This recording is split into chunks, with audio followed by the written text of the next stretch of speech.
আমি চুয়াডাঙ্গা জেলা শহর থেকে প্রায় 10 কিলোমিটার পথ পাড়ি দিয়ে এসেছি। পুরো রাস্তায় মানুষ ব্লক ছিল। এখানে যত মানুষ তার চেয়ে 3-4 গুণ মানুষ রাস্তায় দাঁড়িয়ে আছে। দু চোখে যা দেখো সব সম্পদ, আর এই সব সম্পদের মধ্যে শ্রেষ্ঠ সম্পদ হচ্ছে নেককার নারী। সুবহানাল্লাহ পড়তে পারলেন না?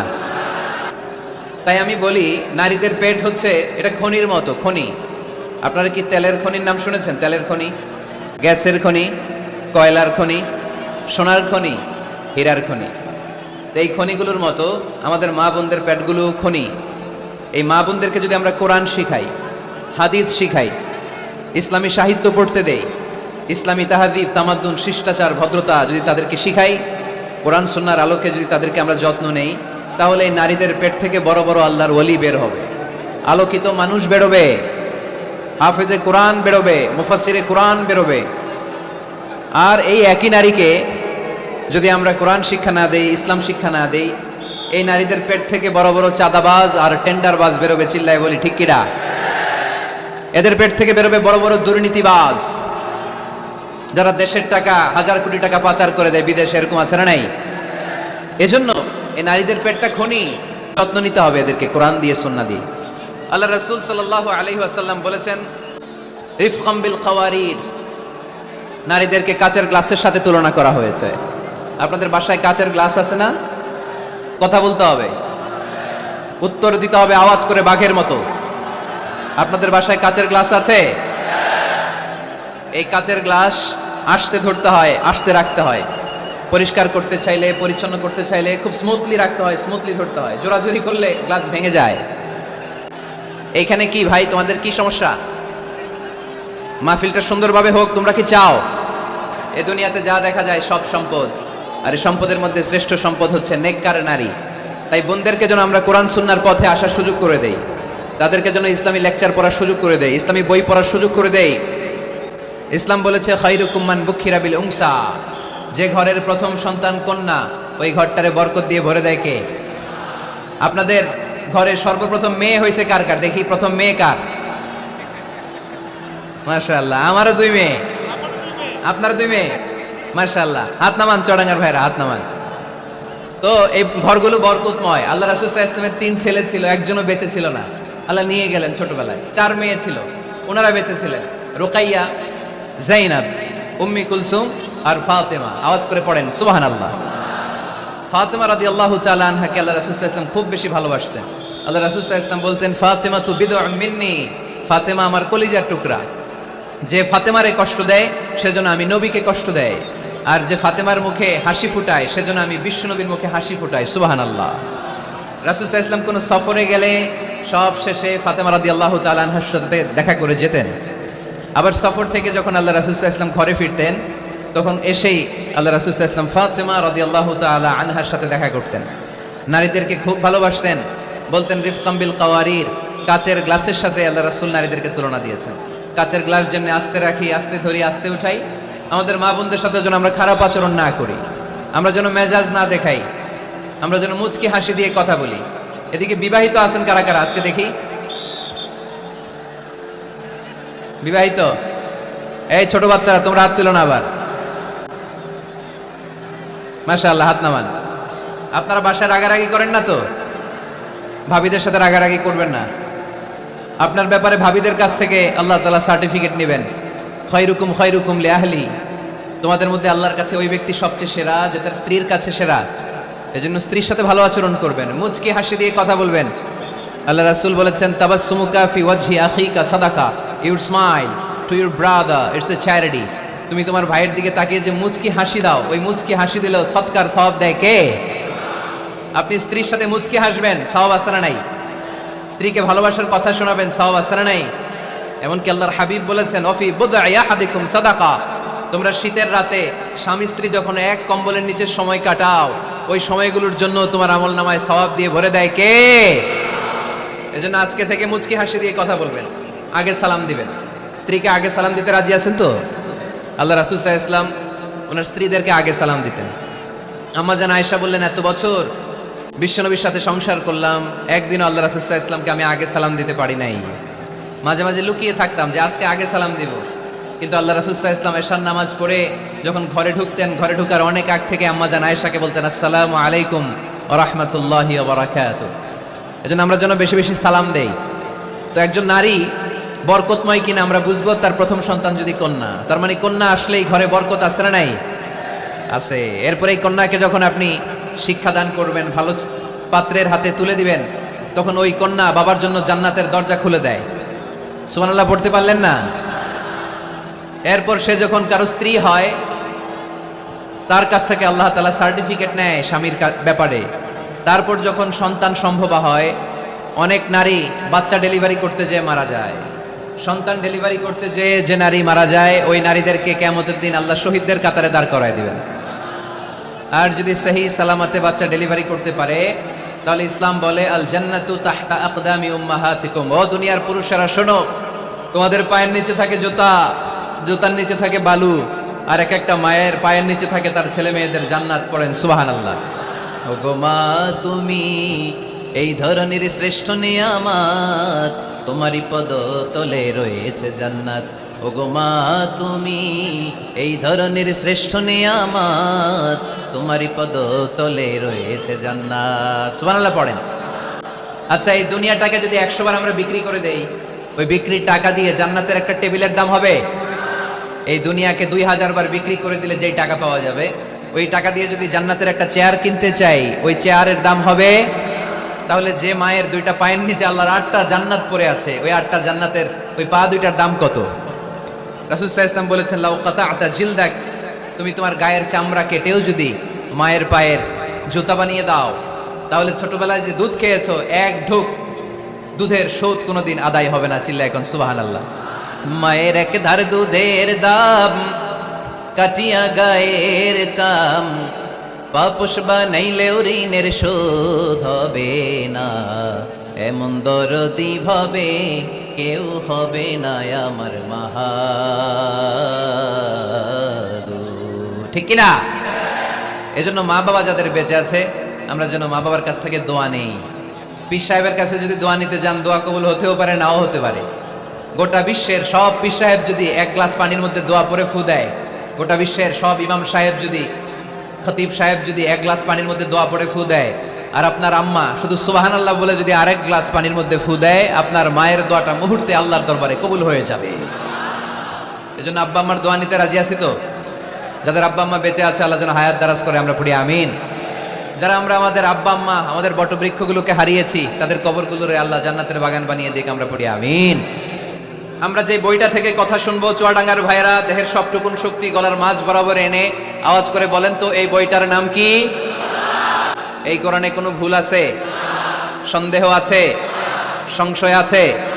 আমাদের জীবন সমস্যার সব কিছুর সমাধান এই কোরআনের ভেতরে দিয়েছে কে?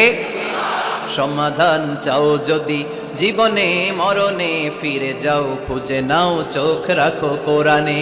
ঠিক না? সমাধান চাও যদি জীবনে মরণে, ফিরে যাও খুঁজে নাও, চোখ রাখো কোরআনে। If you want a solution this দুনিয়ায় নাকিরা, go back, have a look to the holy কোরআনে। ঠিক না? এজন্য আমরা সমস্যার সমাধান চাইলে চোখ রাখতে হবে যেই কিতাবের দিকে, কিতাবটার নাম আল কোরআন। এই কিতাবে কোনো ভুল নাই, এই কিতাবে কোনো সন্দেহ নাই, কোনো সংশয় নাই। এই কিতাবে যে সন্দেহ নাই, এই কথা কোরআনে বলে দিয়েছে কে? রব্বুল আলামিন বলেন, যালিকাল কিতাবু লা রাইবা ফীহি হুদাল লিল মুত্তাকিন। সবাই পড়েন আমার সাথে, যালিকাল কিতাবু লা রাইবা ফীহি হুদাল লিল মুত্তাকিন। This is the book, the most authentic and original book in the world. There is no doubt in it and a guidance to those who are muttaqin. এই বইটা এমন বই যেখানে কোনো ভুল নাই, কোনো সন্দেহ নাই, কোনো সংশয় নাই। মুত্তাকিনদের জন্য এই বইয়ের ভেতরে হেদায়েত রেখে দিয়েছে কে? আল্লাহ। আবার রব্বুল আলামিন বলেন, আলিফ লাম রা, কিতাবুন আনজালনাহু ইলাইকা লিতুখরিজান নাসা মিনাল যুলুমাতি ইলান নূর। ও Muhammad sallallahu alayhi wa sallam, I've revealed this holy and sacred book unto you in order to lead the mankind out of darkness into the light. ও নবী, আমি কেন এই কোরআনকে আপনার কাছে পাঠিয়েছি আপনি জানেন?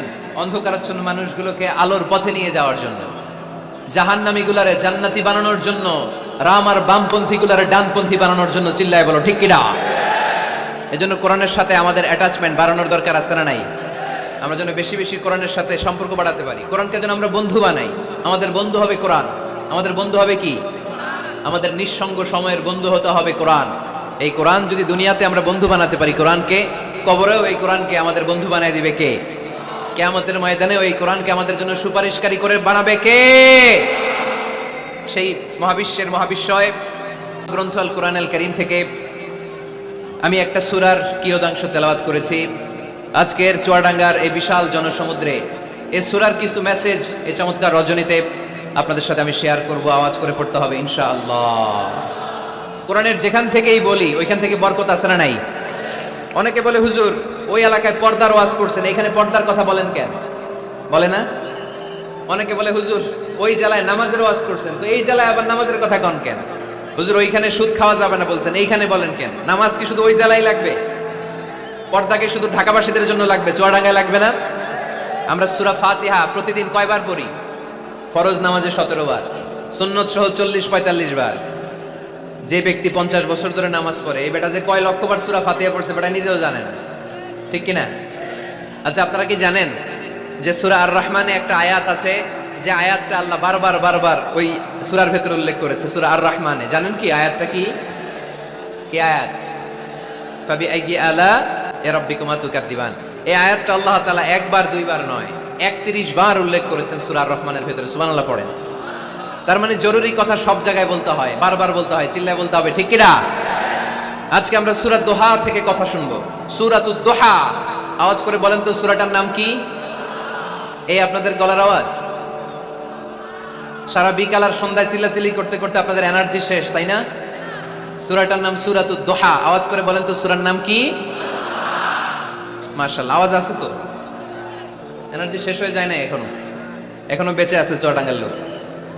তো আলোচনা শেষ পর্যন্ত এরকম আওয়াজ করে উত্তর দেওয়া যাবে? মাশাআল্লাহ। এখন একেবারে ঠান্ডা। এবার আমরা প্রাণ খুলে কথা শুনবো কোরআনের। এই সূরাটা কোরআনের 93 নাম্বার সূরা। কত নাম্বার? এই সূরায় আয়াত আছে 11টা। কয়টা? এই সূরাটা মাক্কি সূরা। কি সূরা? মাশাআল্লাহ। আমি সবসময় বলি, যেহেতু লক্ষ লক্ষ মানুষের গ্যাদারিং, আমরা যদি ক্লাসের মতো করে প্রশ্ন করি উত্তর করি তাহলে আপনাদের মনে থাকবে, কিছু মেসেজ নিয়ে যেতে পারবেন। এই জন্য কষ্ট হলেও শেষ পর্যন্ত উত্তর দেওয়া যাবে বাঘের বাচ্চার মতো চিল্লায়া ইনশাআল্লাহ। তাহলে আমি প্রশ্ন করি, উত্তর দেন। আওয়াজ করে বলেন তো সূরাটার নাম কি? কত নাম্বার সূরা? আয়াত সংখ্যা কত? সূরাটা মাদানী সূরা। কি সূরা? মাশাআল্লাহ, মনে রাখছেন তো দেখি। সূরাটা একটা আশা জাগা নিয়ে সূরা। হতাশ ব্যক্তিদের জন্য এই সূরায় মেডিসিন আছে, প্রেসক্রিপশন আছে, আছে রেমেডি। এই সূরার সেন্ট্রাল থিম বা কেন্দ্রীয় আলোচ্য বিষয় হচ্ছে মুমিন কখনো হতাশ হয় না, মুমিন কখনো নিরাশ হয় না, মুমিন কখনো হাল ছেড়ে দেয় না, মুমিন ভরসা রাখে একজনের উপর। চিল্লায় বলতে হবে, তিনি কে? লা তাইয়াসু মির রাউহিল্লাহ ইন্নাহু লা ইয়াইয়াসু মির রাউহিল্লাহি ইল্লাল কওমুল কাফিরুন। সাইয়েদনা ইয়াকুব আলাইহিস সালাম তার ছেলেদেরকে বলেছিলেন, কলিজার টুকরা, আমার বাছাধনেরা, আল্লাহর রহমত থেকে নিরাশ হয়ো না। আল্লাহর দয়া, কৃপা, করুণা, মার্সি, ব্লেসিংস এন্ড বাউন্টিজ থেকে নিরাশ হয়ো না। কাফেররা ছাড়া আল্লাহর রহমত থেকে কেউ নিরাশ হয় না। মুমিন কখনো আল্লাহর রহমত থেকে নিরাশ হয় না। হ্যাঁ, মুমিনের জীবনে বিপদ আসে, ক্রাইসিস আসে, সংকট আসে। বিপদ নাই, সমস্যা নাই, পেরেশানি নাই, এরকম জীবন কারো আছে? কেউ দাঁড়ায় বলতে পারবেন হুজুর আমার জীবনে কোনো বিপদ নাই, কোনো সমস্যা নাই? কেউ বলতে পারবেন? বিপদ, পরীক্ষা আল্লাহ আমাদেরকে দেয় পরীক্ষা করবার জন্য, ঠিক কিনা? বিপদ আল্লাহ আমাদেরকে দেয় আমাদের কোমরগুলোকে সোজা করবার জন্য, আমাদের পায়ের নিচের মাটিকে শক্ত করবার জন্য, প্রতিকূল পরিবেশে নিজের অবস্থানকে শক্তভাবে জানান দেওয়ার জন্য। চিল্লায় বলেন ঠিক কিনা? এজন্য যারা হতাশ, যারা নিরাশ, যারা টেন্সড, ফ্রাস্ট্রেটেড পিপল, হতাশদের জন্য এই সূরায় আছে আশা, আশার বাণী, আলোর বাণী। কারণ দোহা মানে আলো। দোহা মানে কি? আলো কথাটা শুনতেই লাগে ভালো, ঠিক কিনা? আলো বললেই কেমন ভাল লাগে না? কারণ আশার আলো, এটা সম্ভাবনার আলো। অন্ধকার দেখলে বাচ্চারা ভয় পায়, আলো দেখলে বাচ্চারা ভয় পায়। এজন্য আমরা অন্ধকার চাই না, আমরা চাই আলোর পথ। এই কোরআন এসেছে আমাদেরকে আলোকিত করতে, ঠিকই না? আল্লাহ রাসূল সাল্লাল্লাহু আলাইহি ওয়াসাল্লামের খুব মন খারাপ, তিনি খুব বিচলিত, তিনি খুব পেরেশান। আল্লাহ রাসূল সাল্লাল্লাহু আলাইহি ওয়াসাল্লামের পেরেশানি দূর করার জন্য সান্ত্বনার বাণী হিসেবে আল্লাহ তাআলা এই সূরাটা আল্লাহ রাসূলের জন্য ডেডিকেট করে নাজিল করেছেন। চিল্লায় পড়েন সুবহানাল্লাহ। আর আল্লাহ বুঝাতে চেয়েছেন, আমার নবীকে আমি যেভাবে পেরেশানি দূর করেছি, সাহায্য করেছি, মুমিনদের জীবনেও আমি আল্লাহর পক্ষ থেকে সাহায্য আছে না নাই? এজন্য আমরা কখনো হতাশ হব না। এই মেসেজটা যদি বাড়িতে আজকে নিয়ে যেতে পারো চুয়াডাঙ্গার ছেলেরা, অনেকে হতাশ, ব্যক্তি জীবনে, পেশাগত জীবনে, পারিবারিক জীবনে হতাশ, চাকরি হয় না, ব্যবসায় মন্দা। যাদের ব্যবসা মন্দা, এই শাহিদুজ্জামান টরিক ভাইয়ের সাথে দেখা করবা। সফল ব্যবসায়ী, বাংলাদেশ কাঁপায়, এখন সিঙ্গাপুর কাঁপাইতেছে। তো তোমরা ওনাকে ধরবা টাইট করে, যে ভাই কিভাবে আপনি সফল হলেন, শোনান আপনার সফল হওয়ার গল্প। How to succeed in life, কিভাবে ব্যবসায় সফল হতে হয়, কিভাবে আইকন হতে হয়, শহীদ ভাইয়ের কাছ থেকে চুয়াডাঙ্গার ছেলেরা জেনে নিবা। মুমিন কখনো হতাশ হয় না। আজকের মাহফিল থেকে এতটুকু যদি এই জনসমুদ্র থেকে আমরা বাসায় নিয়ে যেতে পারি, যে আমরা কখনো হতাশ হব না, আমরা নিরাশ হব না, শেষ নিঃশ্বাস থাকা পর্যন্ত আমরা হাল ছেড়ে দিব না, আমরা ভরসা রাখবো সব সময় একজনের উপর। চিল্লায় বলতে হবে, তিনি কে? Every time you feel like you cannot go, you feel so lost that you are so alone. Every time you feel like you cannot go on, you feel so lost that you are so alone. Don't despair and never lose hope, 'cause Allah is always by your side. Inshallah, পড়েন, Inshallah, Inshallah, you'll find your way. Inshallah, Inshallah, Inshallah, you'll find your way. পড়েন আল্লাহু আকবার। আমরা কখনো নিরাশ হই না, আমরা হতাশ হই না, আমরা ভরসা রাখি একজনের উপর, তিনি কে? আমরা জানি রাত যত গভীর হয়, অন্ধকার তমানিসা ভেদ করে সুবহে সাদিক হয়। আমরা জানি গর্ভবতী নারীর যেদিন পেটের ব্যথা বেদনা বাড়তে থাকে, ওই দিন নতুন মেহমান আগমনের সময় ঘনাতে থাকে। আমরা জানি বিশ্বাসীদের জীবনে কষ্ট, দুঃখ, যন্ত্রণা, পরীক্ষা যত বাড়তে থাকে, সুখের দিন কাছে আসতে থাকে। চিল্লায় বলো ঠিক কিনা? এজন্য আমরা হতাশ হব না, হাল ছেড়ে দিব না, শেষ নিঃশ্বাস ত্যাগ করা পর্যন্ত আমরা ভরসা রাখবো একজনের উপর, তিনি কে? আল্লাহ রাসূল সাল্লাল্লাহু আলাইহি ওয়াসাল্লাম হতাশ হলেন, পেরেশান হলেন, নবীর পেরেশানি দূর করার জন্য আল্লাহ তাআলা এই সূরাটা নাজিল করেছে। সুবহানাল্লাহ পড়েন। তাহলে এই সূরার কেন্দ্রীয় আলোচ্য বিষয় কি? এটা কি চুয়াডাঙ্গাবাসীদের কাছে ক্লিয়ার? Clear, clear, clear. এবার আমরা শুনবো এই সূরার একটা ব্যাকগ্রাউন্ড আছে, কোন প্রেক্ষাপটে এই সূরা নাজিল হলো। আল্লাহ রাসূল সাল্লাল্লাহু আলাইহি ওয়াসাল্লামকে আল্লাহ বললেন, ইয়া আইয়ুহার রাসূলু বাল্লিগ মা উনজিলা ইলাইক। নবী, কোরআনে যা নাজিল করেছি সব আপনি পৌঁছে দিন, কিছু গোপন রাখা যাবে না। এই কোরআনের কোনো কিছু বিশ্বনবী গোপন রেখেছে? সবাই বলেন না কেন, গোপন রেখেছে নাকি সব প্রচার করে দিয়েছে? সব প্রচার করে দিয়েছে।